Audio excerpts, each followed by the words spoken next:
Hi guys, I am back home in Puerto Vallarta where I train full time.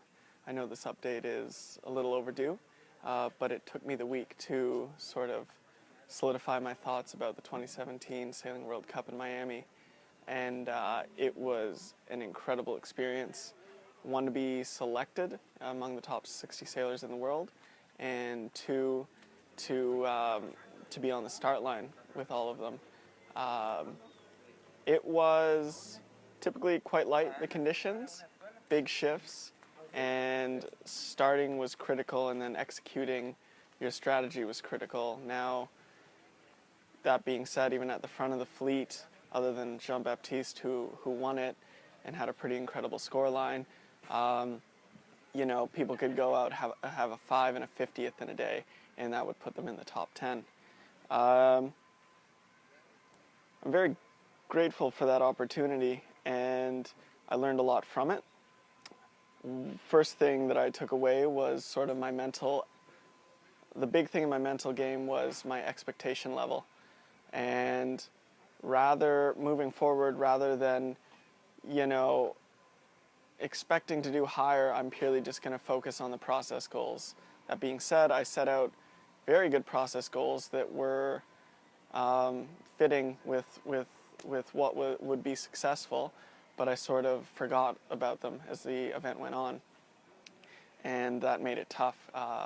Started focusing on results, and I'm not at the level where I should expect or focus on the results. There's many little pieces of the puzzle that if I execute those, the result will be there.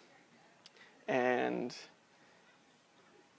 I don't think I've been on a start line that competitive since Worlds here last year. So I think familiarity with that sailing level is something that I need to gain more experience with, and something I'm interested, it's necessary that I get on a high-level start line more consistently. Speed wasn't an issue. I felt quite fast. However, after some of my bad starts, my scramble was to just sail to a side and hope it was going to pay, rather than always be on the lifted tack. And it was very cool. They did a good job with the trackers, and looking at them in hindsight, it's pretty obvious that I just sailed more distance when I did that, rather than sailing in a compromised lane on the lifted tack and going the right way with the fleet. So I'm looking through those more and more with my coach, and there's a lot of great learning there. Moving forward, I think the three big things are starting, strategy, and sailing in tight lanes. When I'm free and clear, I have quite good boat speed, but when I need to just last in a compromised lane, that's where a little bit more work has to come in. So, still formulating the exact plan for the next 2 months, but I'm going to be here for the majority of that. And at the end of March, I'd like to go to Palma de Mallorca.